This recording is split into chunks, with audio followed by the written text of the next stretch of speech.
सुप्रभात विद्यार्थी मित्रमैत्रिणींनो. बृहन्मुंबई महानगरपालिका शिक्षण विभाग शाळा बंद आणि शिक्षण सुरू या उपक्रमांतर्गत आजच्या ऑनलाईन शिक्षण वर्गामध्ये आपले मनपूर्वक स्वागत. मी सुषमा जानवे, रामकृष्ण परमहंस मार्ग, मनपा शाळा, बांद्रा एच पूर्व विभागात कार्यरत आहे. आज आपण इयत्ता 8वी विषय गणित यामधील संकीर्ण प्रश्नसंग्रह 2 अभ्यासणार आहोत. तत्पूर्वी आजचा आपला सुविचार. यशाचा मुख्य आधार सकारात्मक विचार आणि सतत प्रयत्न करा. यशाचा मुख्य आधार सकारात्मक विचार आणि सतत प्रयत्न करा. मुलांनो, सकारात्मक विचार केल्यामुळे आपली प्रगती लवकर होते, परंतु जर नकारात्मकता असेल तर अनेक अडचणी उभ्या राहतात. आणि आपला इच्छित हेतू जर आपल्याला साध्य करायचा असेल तर कष्ट केलेच पाहिजे, प्रयत्नशील राहिलेच पाहिजे. डेरे हरी पलंगावरी अशी इच्छा करीत बसणाऱ्याला काहीच साध्य होत नाही. मनुष्याने सतत कष्ट करून प्रयत्न केले तर यश नक्कीच मिळते.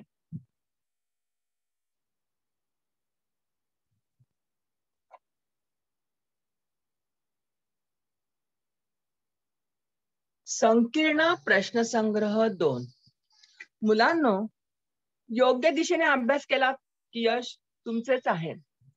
बघा, हा संकीर्ण प्रश्नसंग्रह म्हणजेच अभ्यासक्रमाची उजळणी. संकीर्ण प्रश्नसंग्रह म्हणजेच आपल्या झालेल्या अभ्यासाची उजळणीच असते. एकाच वेळी एकाच प्रकारची उदाहरणं न सोडवता मिश्र उदाहरणांचा सराव म्हणजे संकीर्ण प्रश्नसंग्रह. मुलांनो, गणित विषयाच्या तयारीसाठी 30 पर्यंतचे पाढे, 2 ते 30 पर्यंतचे वर्ग, 2 ते 10 पर्यंतचे घन, गुणोत्तर, शतमान सगळ्या संकल्पना जर उत्तम प्रकारे तुम्ही आत्मसात केल्या तर 100 पैकी 100 गुण गणितात मिळतीलच. तर आता आपण संकीर्ण प्रश्नसंग्रह 2 सोडवायला सुरुवात करूया. मी उदाहरण वाचते. योग्य पर्याय निवडा. एका वर्तुळाचे क्षेत्रफळ 1386 चौरस सेंटीमीटर असेल तर त्याचा परिघ किती असेल? पर्याय वाचते. 132 चौरस सेंटीमीटर, 132 सेंटीमीटर, 42 सेंटीमीटर आणि 21 सेंटीमीटर. जरी हा आपल्याला योग्य पर्याय निवडा असं जरी सांगितलेलं असलं तरी थोडस तर आपल्याला या ठिकाणी उदाहरण सोडवावं लागणार आहे. तर या ठिकाणी एका वर्तुळाचं क्षेत्रफळ दिलेलं आहे आणि त्याचा परिघ काढायला सांगितलेला आहे. तर वर्तुळाचे जे क्षेत्रफळ काढण्याचं सूत्र तुम्हाला माहिती आहे. वर्तुळाचे क्षेत्रफळ बरोबर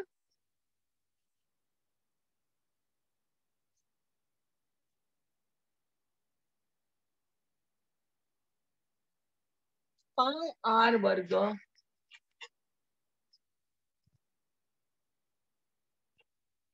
पाय आर वर्ग. आता या ठिकाणी आपल्याला क्षेत्रफळ दिलेले आहे 1386. पायची किंमत आपण 22/7 घेऊया आणि आर वर्ग आपल्याला काढायचा आहे. कारण परिघ म्हटला की त्याच्यामध्ये आर ची म्हणजे त्रिज्येची गरज आहे आणि म्हणून या क्षेत्रफळावरून आपण आर ची किंमत काढून घेणार आहोत. म्हणून आर वर्ग बरोबर 1386 गुणिले 7 भागिले 22. 22 एक 22, 22 32 असे 22 त्रिक 66, 63 गुणिले 7, 7 त्रिक 21, 7 चुकून 42, 43, 44, 441. म्हणून आर बरोबर 441 वर्गमूळ येईल 21 सेंटीमीटर. आता या ठिकाणी आपल्याला त्रिज्या मिळालेली आहे आणि म्हणून आता आपण वर्तुळाचा परीघ काढून घेऊया. वर्तुळाचा परीघ बरोबर 2 पाय r. 2 गुणिले 22/7 गुणिले r ची किंमत आता आपल्याला मिळालेली आहे 21. 7 एक 7, 7 त्रिक 21. 22 दुणे 44 गुणिले 3 बरोबर 3 चौक 12, 3 चौक 12 ने 13, 132. आता लक्षात ठेवा आपल्याला परीघ सांगितलेला आहे, त्यामुळे परिघाचं एकक येईल सेंटीमीटर. आता तुमच्या लक्षात आलंच असेल, या ठिकाणी आपल्याला 2 पर्याय दिलेले आहे, 132 चौरस सेंटीमीटर आणि 132 सेंटीमीटर. याच्यातला पर्याय येईल 2 132 सेंटीमीटर. तर अशा प्रकारे क्षेत्रफळ दिल्यानंतर आपण त्याच्यावरून परिघाची किंमत काढू शकलो.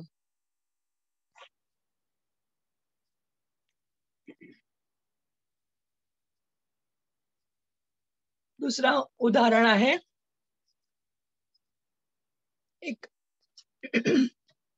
एका घनाची बाजू 4 मीटर आहे, ती दुप्पट केली तर त्याचे घनफळ किती पटीने वाढेल?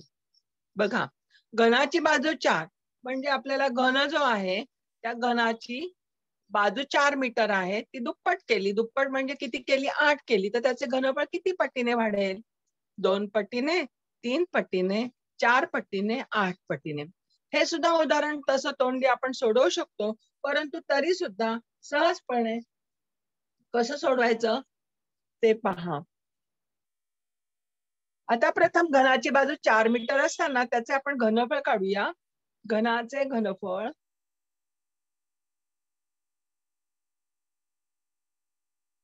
बरोबर L चा घन. आता या ठिकाणी आपण बाजू किती घेणार आहोत? 4 मीटर घेणार आहोत. ज्यावेळेस घनाची बाजू 4 मीटर असेल त्यावेळेस घनाचे घनफळ येईल 4चा घन म्हणजे किती येणार आहे? 4 चौक 16, 16 चौक 64 मीटर, चौरस मीटर. आता घनाची बाजू दुप्पट केली म्हणजे 4 होती ती त्याच्या दुप्पट, 4च्या दुप्पट किती येईल? 8 मीटर. म्हणजे या ठिकाणी घनाची बाजू आपण घेऊया 8 मीटर. त्यावेळेस येणारे घनाचे घनफळ काय असेल? घनाचे घनफळ बरोबर L चा घन बरोबर 8चा घन बरोबर 8चा घन येतो 512 चौरस सेंटीमीटर. सॉरी, मीटर मध्ये आहे, चौरस मीटर. आता आपल्याला जेव्हा बाजू 8 मीटर असते तेव्हा घनफळ आहे 512. मग 512 64च्या किती पट आहेत? म्हणून 512 छेद 64 बरोबर 8 8 64, 8 चौक 48, 3 8 चौक 32, 8 1 8, 8 8 64. म्हणजे किती पट येणार आहे? 8 पट. तर अशा प्रकारे जर बाजू वाढवली तर ती दुप्पट आहे, तिप्पट आहे दिली असेल तर त्याचे घनफळ किती पटीने वाढेल हे आता सहजपणे तुम्हाला काढता येईल.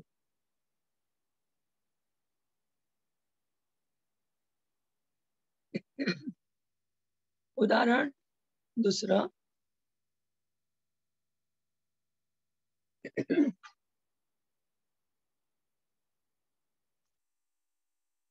प्रणाली 100 मीटर धावण्याच्या शर्यतीचा सराव करत होती. त्यासाठी ती 100 मीटर अंतर 20 वेळा धावली. प्रत्येक वेळी त्यासाठी लागलेला वेळ सेकंदात खालील प्रमाणे होता. या ठिकाणी सारणीमध्ये 20 वेळा धावलेली आहे. तर पहिल्या वेळेस ती 18 सेकंद, 17 सेकंद, 17 सेकंद अशा प्रकारे आपल्याला या ठिकाणी वेळ दिलेला आहे. तर धावण्यासाठी तिला लागलेल्या वेळांचा मध्य काढा. मुलांनो, मी इतकंच म्हटलं की प्रश्नसंग्रह म्हणजेच मिश्र उदाहरणांचा सराव. आपण दुसऱ्या सेमिस्टरमध्ये दुसऱ्या सत्रामध्ये जी जी गणितावरची प्रकरणं अभ्यासलेली आहेत त्यावर आधारित ही सर्व उदाहरणं असतात. आता मध्यताणा म्हणजे काय तुमच्या लक्षात आलंच असेल की आपल्या या सांख्यिकीय परिभाषेमध्ये मध्यम सरासरीलाच मध्य किंवा मध्यमान म्हणतात आणि आपण ते एक्स बार या अक्षराने दाखवतो.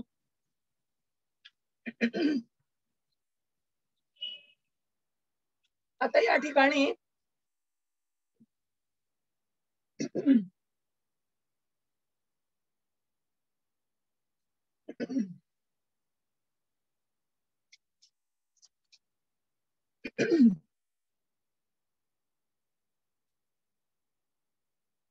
सामग्रीच्या संख्यांच्या या बेरजेला संख्यांच्या संख्येने भागलं म्हणजेच मध्य किंवा सरासरी येते. जेव्हा सामग्री खूप मोठ्या प्रमाणात असते तेव्हा त्यांची बेरीज करून त्या संख्येने भागण्याला वेळ लागतो. त्यापेक्षा जर आपण ही दिलेली सामग्री जर एखाद्या तक्त्यामध्ये सारणीत लिहिली तर त्यांची बेरीज करणे सोपे होते. हे आपण अभ्यासलेलं आहे. तर या ठिकाणी ही मी सारणी तयार केलेली आहे. त्याच्यात आपण त्या किमती घालूया, सारणी तयार करूया. पहिल्या रकान्यामध्ये आपल्याला प्राप्तांक लिहायचा आहे.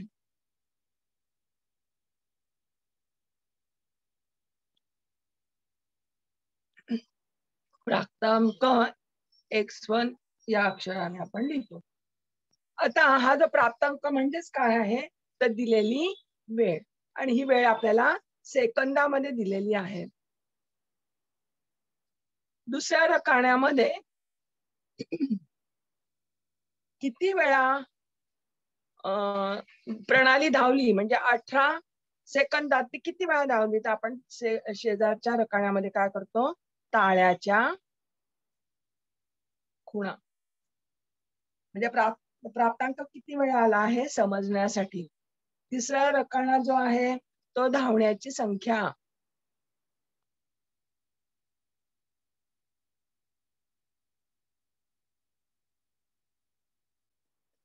वारंवारता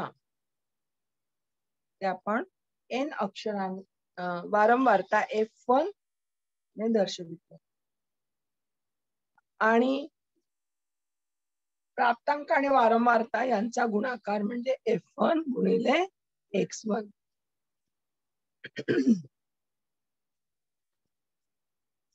आता पहिल्या स्तंभामध्ये जो प्राप्तांक लिहिणार आहोत तो आपण चढत्या क्रमाने लिहूया. प्रथम लहान प्राप्तांक घेऊ आणि नंतर मोठा प्राप्तांक बघूया. आता या ठिकाणी सर्वात लहान प्राप्तांक आहे 14 सेकंद आणि सगळ्यात मोठा आहे तर 18 सेकंद आणि म्हणून आपण चढत्या क्रमाने लिहूया 14, 15, 16, 17 आणि 18. आता 14 हा प्राप्तांक किती वेळा आला 15 किती वेळा आला हे ताळ्याच्या खुणा करूया. तर पहिल्यांदा 18 जो आहे तो या घरात येईल. 17, 16, 15, 16, 15, 14, 16, 15, 15, 17, 15 पाचवी आहे म्हणून आपण तिरपिरे सोडतो. 16, 15, 17, 16, 15, 14 आणि 15. आता या ताळ्याच्या खुणा मोजूया. 14 हा प्राप्तांक किती वेळा आला आहे 2 वेळा. 15 8 वेळा. 16 5 वेळा. 17 4 वेळा आणि 18 1 वेळा. आता या सर्वांची आपण बेरीज करूया. 8 आणि 2 10 आणि 5 15 आणि 5 20 म्हणजेच n बरोबर किती आले आपले 20. कारण ती 20 वेळा धावलेली आहे म्हणजे आपण ताळ्याच्या केलेल्या खुणा बरोबर आहे. आता F1 गुणिले x1 यांचा गुणाकार करणार तर 14 सेकंदात ती 2 वेळा धावलेली आहे. म्हणजेच आपल्याला बेरीज करण्यासाठी याचा उपयोग होणार आहे. तर 2 गुणिले 14 बरोबर 28. 8 गुणिले 15 बरोबर 120. 5 गुणिले 16 बरोबर 80. 4 गुणिले 17 बरोबर 68 आणि 1 गुणिले 18 बरोबर 18. आता या सर्वांची आपण F1 X1 ची काय करणार आहोत, बेरीज करणार आहे. तर बेरीज आपण सिग्मा या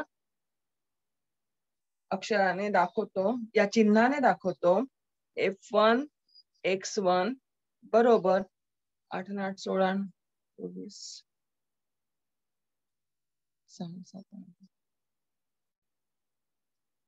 314.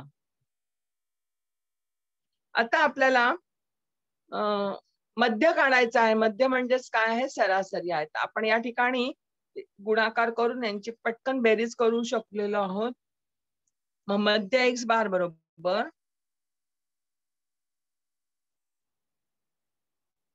सिग्मा F1 गुणिले X1 भागिले n आपलं सूत्र होतं. आता या ठिकाणी F1 X1 किती आले आहेत, 314. वारंवारता n किती आहे, 20 बरोबर 20 × 21 खाली उरले 11. 20 चोक 100.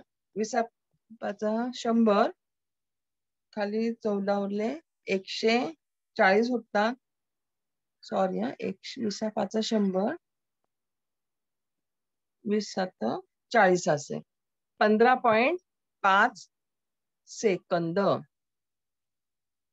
तर अशा प्रकारे तिला सरासरी 15.5 सेकंद काय लागलेला आहे, वेळ लागलेला आहे. 100 मीटर अंतर धावण्यासाठी तिला सरासरी 15.5 सेकंद वेळ लागला आहे.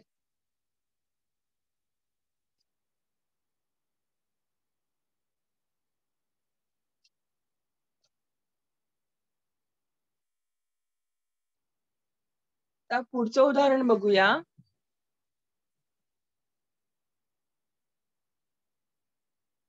त्रिकोण DEF आणि त्रिकोण LMN हे त्रिकोण EDF एकाच एक संगती LMN या एकाच एक संगतीत एकरूप आहेत. तर या संगतीनुसार होणाऱ्या एकरूप बाजूंच्या आणि एकरूप कोनांच्या जोड्या लिहा. आता या ठिकाणी आपल्याला ते त्रिकोण दाखवलेले नाहीयेत, पण त्यांचे शिरोबिंदूंची एकाच एक संगती दिलेली आहे आणि त्याच्यावरून आपल्याला तयार होणाऱ्या 3 बाजूंच्या जोड्या आणि कोनांच्या जोड्या लिहायला सांगितलेल्या आहेत. तर त्रिकोण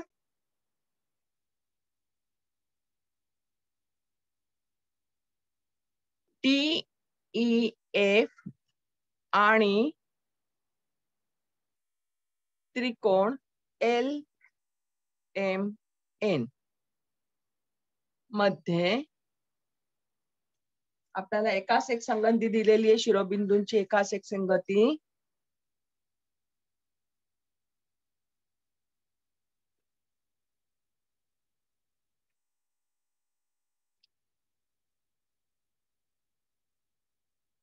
EDF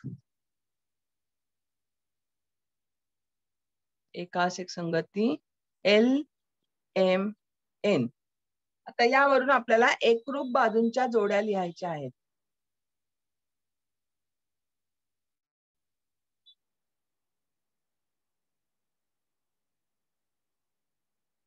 तुम्हाला माहितीये की एकाच एक संगती दिली याचा अर्थ काय आहे, तर बिंदू E हा L वर, बिंदू D हा M वर व बिंदू F हा N वर ठेवला की ते विशिष्ट पद्धतीने दोन्ही त्रिकोण काय होणार आहे, एकमेकांशी तंतोतंत जुळणार आहे. म्हणजे हा शिरोबिंदूंचा हा जो क्रम दिलेला आहे तो एकाच एक संगती काय करतो, दर्शवितो. आणि यावरून आपल्याला एकरूप बाजूंच्या जोड्या आता लिहिणं सोपं पडेल. आता पहिल्यांदा आपण बाजूंची जोडी लिहिताना सांगितलं, बाजू ED एकरूप बाजू LM निरीक्षणाने आता आपल्याला समजेल कसं लिहायचंय. बाजू ईडी एकरूप बाजू LM. नंतर दुसरी काय येणार आहे, बाजू DE एकरूप बाजू MN.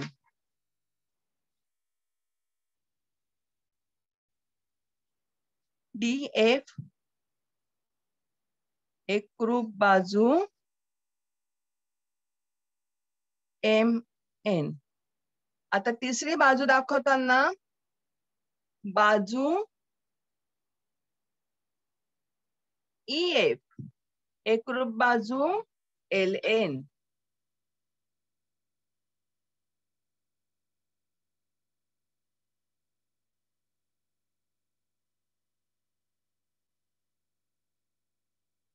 आता अशा प्रकारे आपण बाजूंच्या जोड्या एकरूप दाखवलेल्या आहोत. त्याप्रमाणे आता एकरूप कोनांच्या जोड्या. कोनांच्या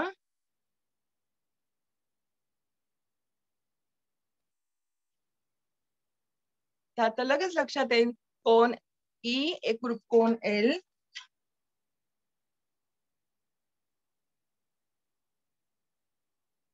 कोन D एकरूप कोन M. आणि कोन F एकरूप कोन N. आता हे जे तुम्ही केलेलं आहे, लिहिलेलं आहे, तर या ठिकाणी हा LMN त्रिकोण आहे.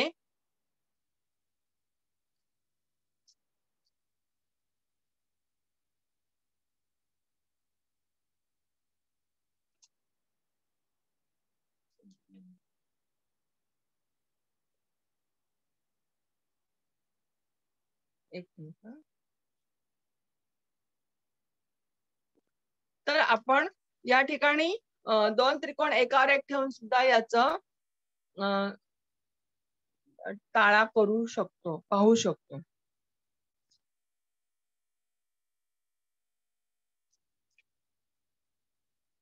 चौथं उदाहरण. एका यंत्राची किंमत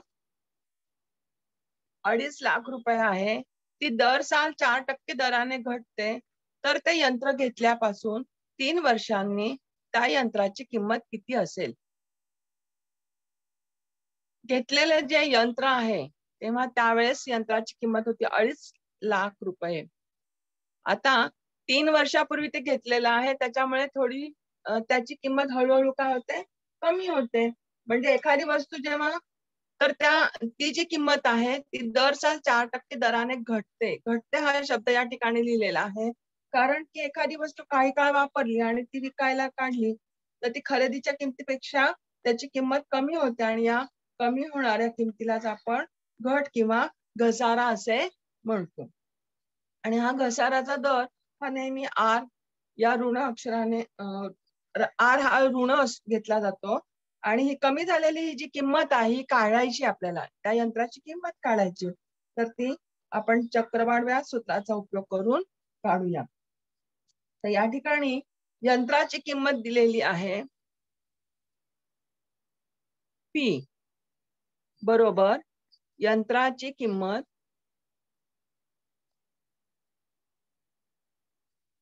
2.5 लाख रुपये. नंतर R दिलेला आहे. R म्हणजे घसाऱ्याचा दर.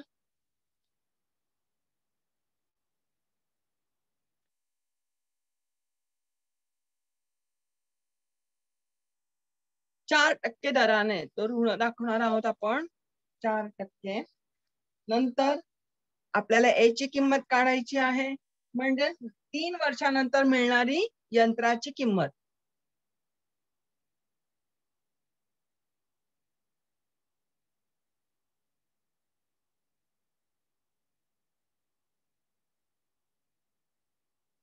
यंत्राची किंमत. आणि आपल्याला या ठिकाणी N किती दिलेला आहे, 3 वर्षे. तुम्हाला सगळ्यांना चक्रवाढ व्याज काढायचं सूत्र माहिती आहे. ए बरोबर पी गुणिले 1 अधिक आर छेद 100 कंसाचा n वा घात. आता या ठिकाणी आपण सगळ्या किमती घालूया. ए ची किंमत काढायची आहे. पी दिली आहे 2.5 लाख कंसात 1. आता आर ची किंमत आपण ऋण घेणार आहोत. ऋण 4/100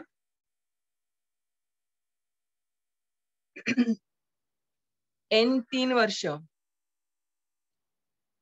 2.5 लाख कंसात 4/4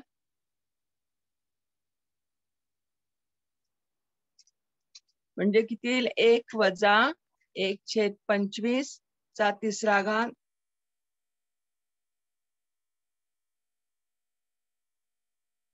1 वजा 1/25 म्हणजेच किती येईल?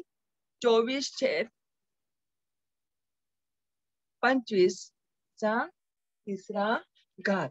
यांचं जर आपण केलं छेद समान केले तर आपलं येईल 1/24/25. आता या ठिकाणी आपण हे उदाहरण सोडवूया. 24/25 आपण 3 वेळा लिहूया. 24/25 25 1 25 25 1 25 1 2 3 4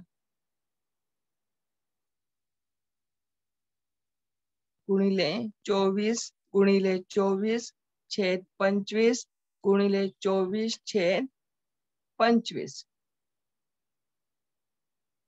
25 1 25 25 चौक 100 0 25 1 25 25 16 16 गुणिले 24 गुणिले 24 गुणिले 24 16 गुणिले 24 यांचा गुणाकार येईल 384.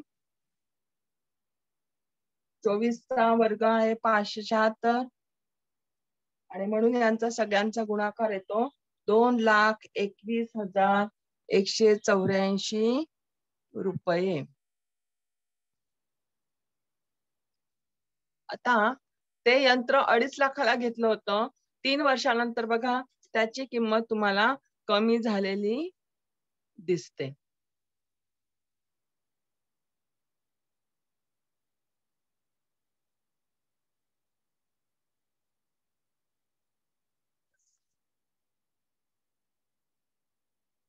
आता पुढचं उदाहरण वाचते.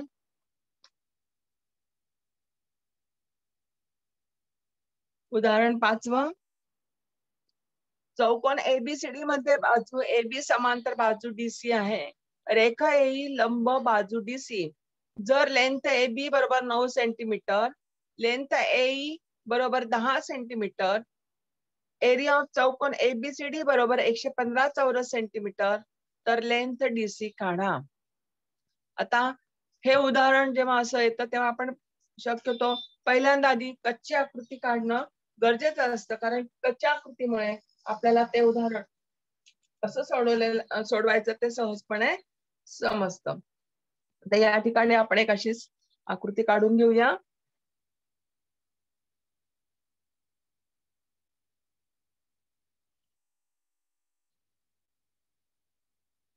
याला नाव देऊया A, B, C आणि D. आता या ठिकाणी आपल्याला काय दिलेलं आहे? बाजू AB समांतर बाजू DC, म्हणजे बाजू AB आणि बाजू DC समांतर आहे. याचा अर्थ या ठिकाणी या चौकोनाची सम्मुख बाजूंची एक जोडी समांतर आहे, म्हणजेच हा समलंब चौकोन आहे.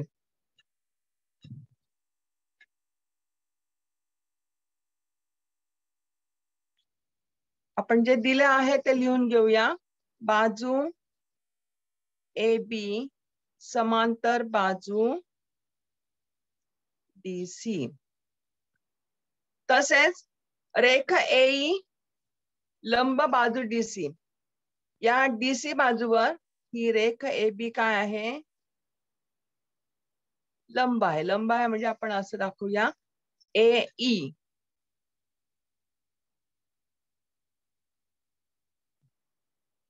रेख AE लंब बाजू DC.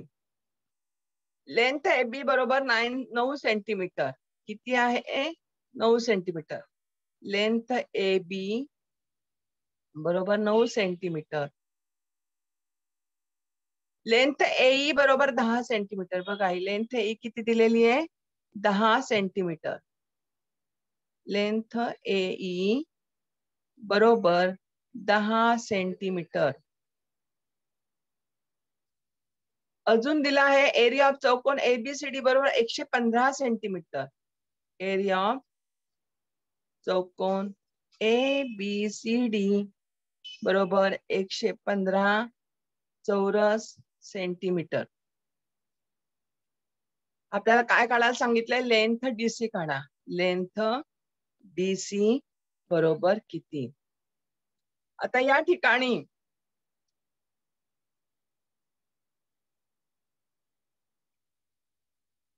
हा समलंब चौकोन आहे आणि समलंब चौकोनाचा आपल्याला काय दिलेलं आहे? क्षेत्रफळ दिलेलं आहे. आता तुम्हाला क्षेत्रफळ माहिती आहे. समलंब चौकोनाचं क्षेत्रफळ 1/2 गुणिले समांतर बाजूंच्या लांबींची बेरीज गुणिले उंची. मग आपल्याला उंची मिळाली, क्षेत्रफळ मिळालं, समांतर बाजूंपैकी एक बाजू मिळाली आणि दुसरीच बाजू म्हणजे लेंथ DC काढायची आहे. म्हणून आपण या ठिकाणी आता सूत्र लिहूया. समलंब चौकोनाचे क्षेत्रफळ बरोबर 1/2 गुणिले समांतर बाजूंच्या लांबीची बेरीज गुणिले उंची. आता समलंब चौकोनाचे क्षेत्रफळ दिलेलं आहे 115. 115 बरोबर 1/2 समांतर बाजूंच्या लांबीची बेरीज. आता आपल्याला एक बाजू मिळाली आहे 9 अधिक दुसरी बाजू आपल्याला काढायची लेंथ DC गुणिले उंची. आता या ठिकाणी ही उंची आहे कारण की दोन समांतर बाजूंमधील हे जे लंबांतर असतं हे लंबांतर नेहमी समान असतं. हीच त्या चौकोनाची काय असते? उंची असते. म्हणून या ठिकाणी उंची आली 10.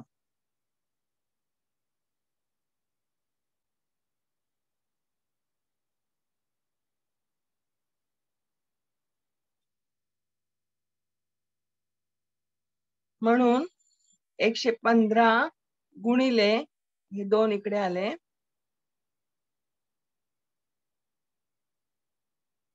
हा 10 सुद्धा या ठिकाणी खाली येईल बरोबर 9 अधिक लेंथ DC. बे एक बे, बे पंचे 10, 5 एक 5, 5 दुणे 10, 5 त्रिक 15 म्हणजे किती आली? 23 बरोबर 9 अधिक लेंथ DC. म्हणून लेंथ DC बरोबर 23 वजा 9 बरोबर 14 सेंटीमीटर. या ठिकाणी लेंथ DC किती आहे? 14 सेंटीमीटर.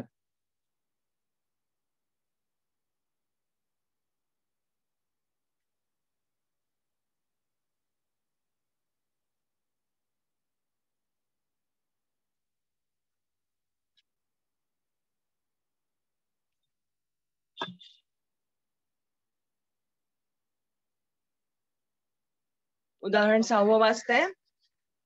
वृत्तचिती आकाराच्या एका टाकीच्या तळाचा व्यास 1.75 मीटर आणि उंची 3.2 मीटर आहे तर त्या टाकीची क्षमता किती लिटर आहे?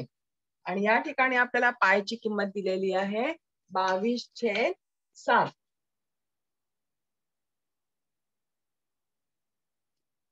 बघा, वृत्तचिती आकाराची टाकी म्हणजे आता साधारणपणे आपण इथे थोडीशी एक कच्ची आकृती काढूया.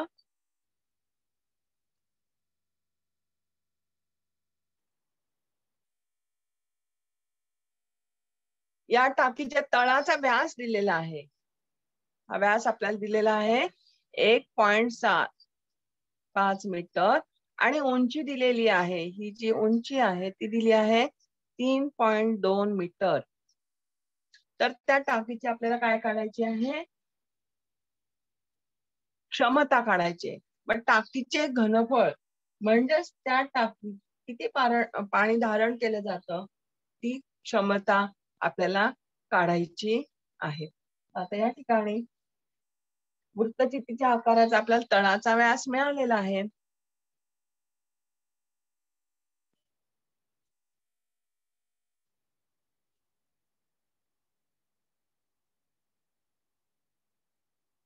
तळाचा आता या ठिकाणी व्यास दिलेला आहे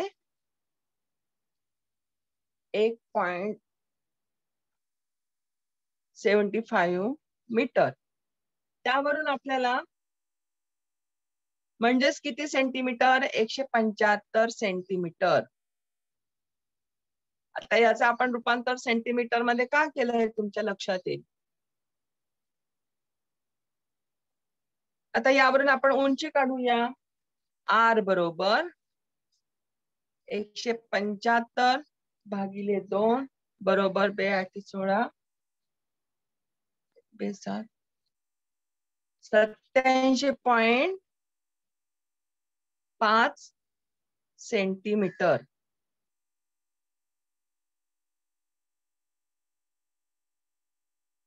आता आपल्याला उंची दिलेली आहे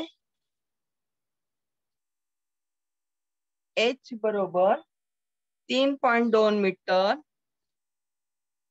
म्हणजेच 320 सेंटीमीटर.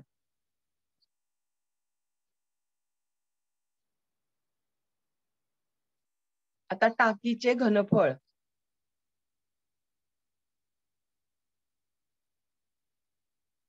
काय आहे सूत्र घनफळ काढण्याचं? वृत्तचितीच्या आकाराच्या टाकीचं घनफळ आपण कसं काढतो? पाय R वर्ग h. आता या ठिकाणी पायची किंमत दिलेली आहे, इकडे लिहिते जरा, 22/7 गुणिले R वर्ग म्हणजे किती आहे? 87.5 सेंटीमीटर. 87.5 गुणिले 87.5 गुणिले h ची किंमत आहे 320 सेंटीमीटर.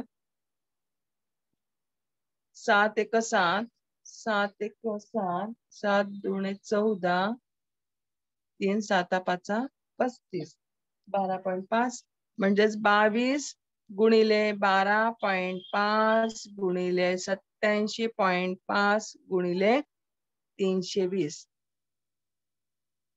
या सर्वांचा जर गुणाकार केला तर तो येतो 77 लाख घन सेंटीमीटर.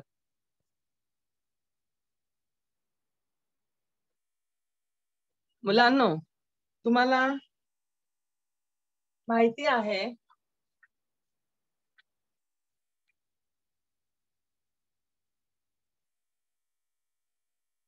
की 1000 घन सेंटीमीटर पाण्याचं आकारमान हे 1 लिटर असतं. मग यावरून आपण 77,000 घन सेंटीमीटर पाण्याचं आकारमान किती ते काढूया. 1000 घन सेंटीमीटर बरोबर 1 लिटर म्हणून 77,000 घन सेंटीमीटर बरोबर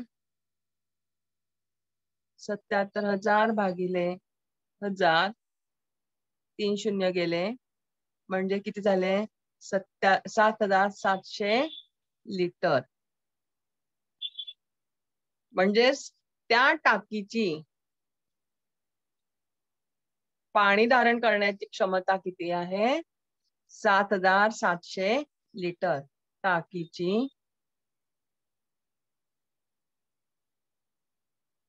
पाणी धारण करण्याची क्षमता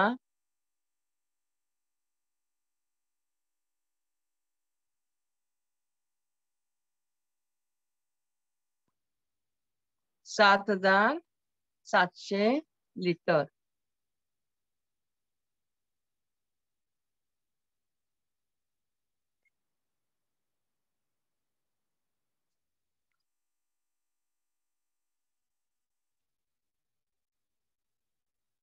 आता अजून एक उदाहरण बघूया. उदाहरण वाचते. त्रिज्या 9.1 सेंटीमीटर असलेल्या वर्तुळाच्या एका जीवेची लांबी 16.8 सेंटीमीटर आहे. तर जीवा केंद्रापासून किती अंतरावर आहे? बघा मुलांनो, या ठिकाणी आपल्याला त्रिज्या दिलेली आहे 9.1 सेंटीमीटर. नंतर जीवेची लांबी दिली आहे 16.8 सेंटीमीटर. आता या ठिकाणी AB आपण हिला जीवा का म्हणतो?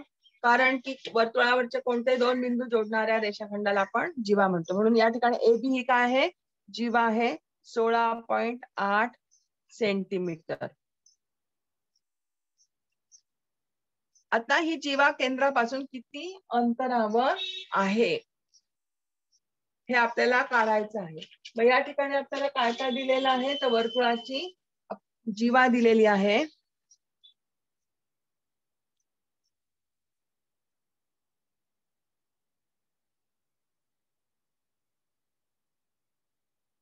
सोळा 16.8 सेंटीमीटर. आता वर्तुळ केंद्रातून जीवेवर टाकलेला लंब बघा. वर्तुळ केंद्रातून केंद्रबिंदूतून जीवेवर टाकलेला लंब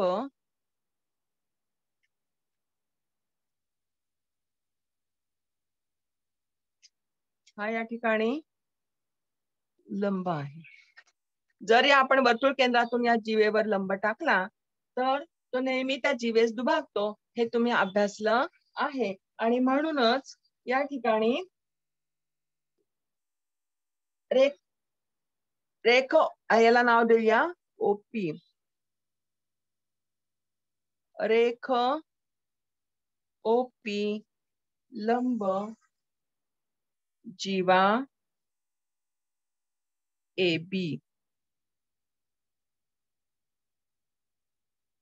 आता वर्तुळ केंद्रातून जीवेवर टाकलेला लंब जीवेस दुभागतो. म्हणून लेंथ PB किती येईल? 16.8च्या अर्धी म्हणजेच किती येणार? 8.4 सेंटीमीटर. आणि म्हणून लेंथ PB बरोबर 8.4 सेंटीमीटर. आता आपल्याला अजून या ठिकाणी काय दिले? त्रिज्या दिलेली आहे. वर्तुळाची त्रिज्या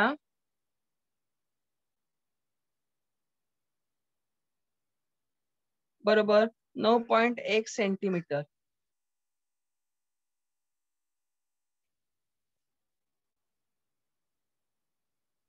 आता तुमच्या लक्षात आलं असेल की या ठिकाणी आपला काय तयार मिळालेला आहे? एक काटकोन त्रिकोण तयार झालेला आहे. आणि काटकोन त्रिकोणाच्या आपल्याला हे अंतर किती काढायला सांगितलंय. काटकोन त्रिकोणाच्या 3 बाजूंपैकी आपल्याला 2 बाजू मिळालेल्या आहेत. म्हणजे आपल्याला ही तिसरी बाजू पायथागोरसच्या प्रमेयाने काढता येईल. आणि म्हणून त्रिकोण OPB या काटकोन त्रिकोणात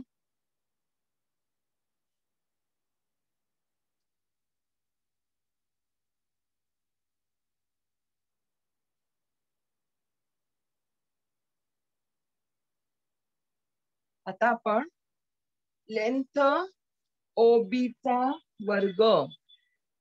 लेंथ OB तुम्हाला माहितीये की कर्णवर्ग बरोबर बाजूवर्ग अधिक भुजावर्ग. लेंथ OB चा वर्ग बरोबर लेंथ OP चा वर्ग अधिक लेंथ PB चा वर्ग.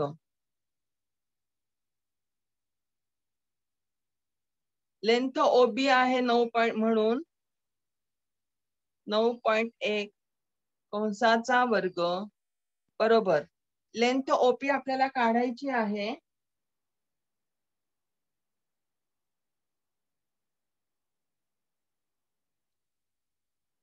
पीबी आहे आपले 8.4 कंसाचा वर्ग.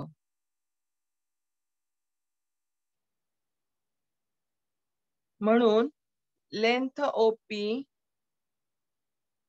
कंसाचा वर्ग बरोबर 9.1 कंसाचा वर्ग इकडे गेले वजा 8.4 कंसाचा वर्ग. बाजूंच्या अदला बदल केल्यानंतर 9.1 चा वर्ग येईल 82.81 वजा 8.4 चा वर्ग येतो 70.76. या दोघांची वजाबाकी आली 12.25 आणि म्हणून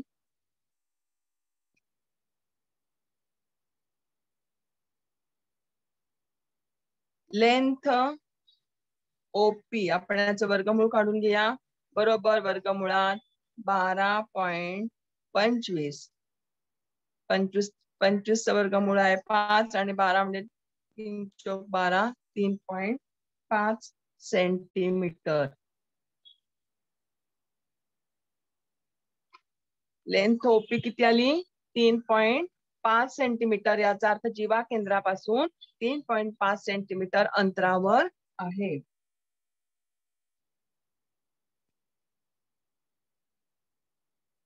केंद्रापासून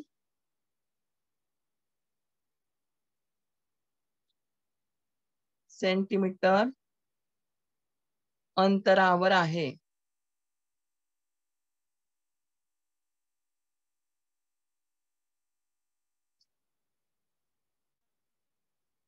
ओके.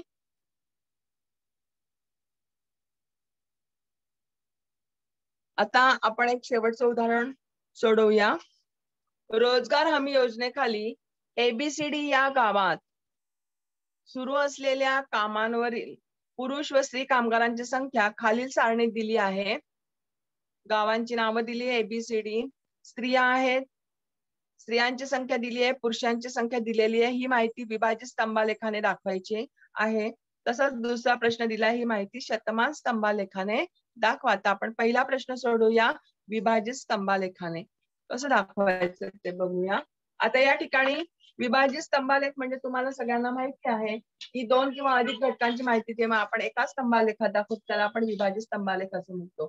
आता या ठिकाणी आपण प्रथम ही सारणी पूर्ण करून घेऊया.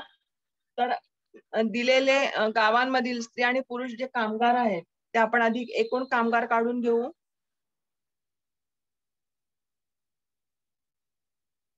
एकशे 50 अधिक 225 यांची बेरीज येते 375. 0 6 4 10 400 300 आणि ही येते 250. आता आपल्याला आलेख कागदावर हा स्तंभालेख काढायचा आहे. तर प्रथम आपण एक्स आणि हे घेऊया वाय अक्ष आणि एक्स अक्ष घेऊ.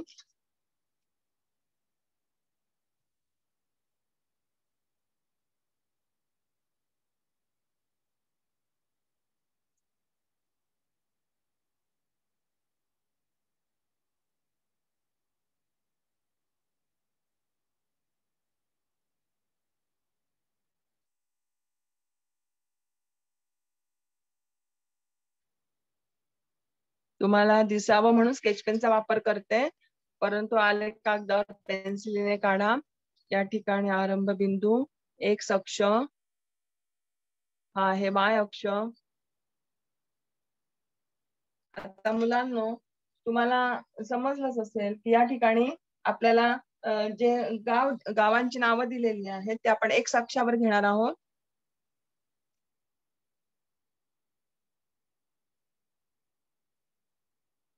ए बी सी आणि डी या ठिकाणी गावांची नावे. तसेच वाय अक्षावर आपण प्रमाण घेऊया 1 सेंटीमीटर बरोबर 50 कामगार, या पद्धतीने प्रमाण घेऊया.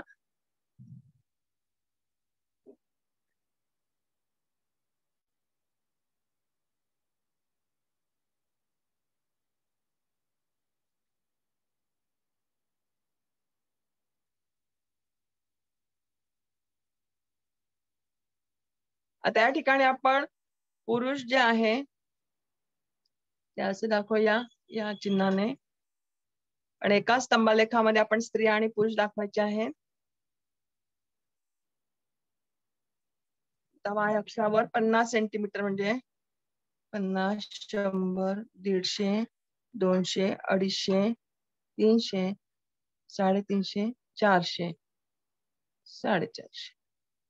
जास्तीत जास्त 400 पर्यंत आहे. या ठिकाणी आपण कामगारांची संख्या दाखवणार आहोत.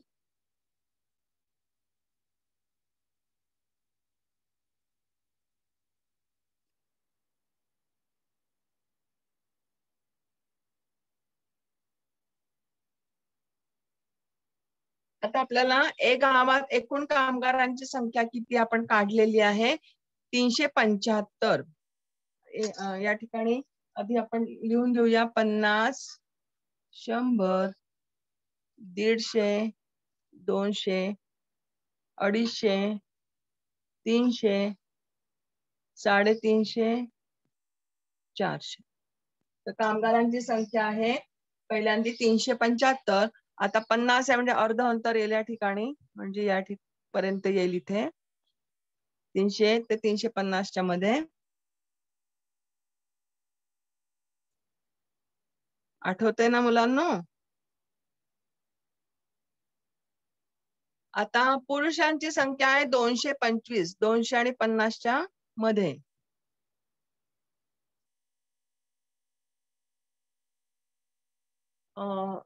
पुरुष आपण असे दाखवलेले आहे. म्हणजे उरलेली जी संख्या आहे ती काय आहे, स्त्रिया कामगारांची आहे.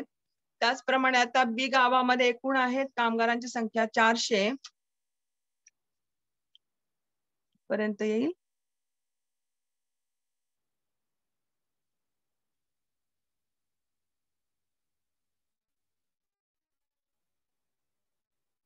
पुरुषांची आहे 160. आता 150 आणि 200 मध्ये 225 आहे, परंतु एका याचे 10 भाग होतात. तर एक भाग म्हणजे किती झाले, 5, म्हणजे 2 भाग म्हणजे किती झाले, 10. म्हणून या ठिकाणी आपल्याला दिलेले 160. तर 150 नंतर 2 घरं या ठिकाणी येईल. जरा अंदाजे कर. ही झाली पुरुष कामगार आहेत स्त्रियांची संख्या जी आहे 240. आता सी गावामध्ये एकूण कामगारांची संख्या आहे 300. या ठिकाणी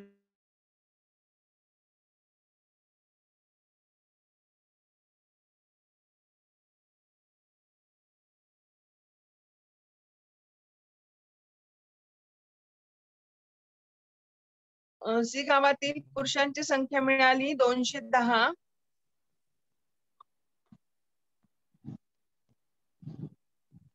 आता डी गावातील एकूण कामगार दिले आहेत 250. या ठिकाणी येईल.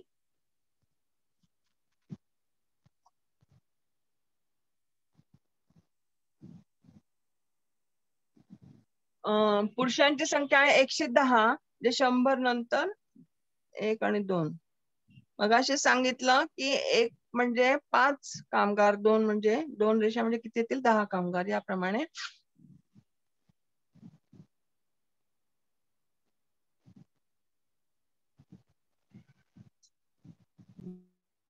अशा प्रकारे आपण या ठिकाणी विभाज्य स्तंभामध्ये कामगार आणि स्त्रियांची संख्या दाखवली, आणि त्याच्यावरून आपण निरीक्षण जर केलं तर आपल्याला अनेक प्रश्नांची उत्तरं किंवा त्या ठिकाणी असणाऱ्या समस्या सुद्धा समजू शकतात. तर अशा प्रकारे यावर आधारित जो शतमान स्तंभालेख आहे तो तुम्हाला घरचा अभ्यास म्हणून तुम्ही सोडवायचा आहे. तर मुलांनो, तुम्हाला हा अभ्यास समजलाच असेल. आतापर्यंत झालेल्या भागाची नीट उजळणी करा आणि पुढील प्रश्नसंग्रह आपण उद्या सोडवूया. धन्यवाद मुलांनो.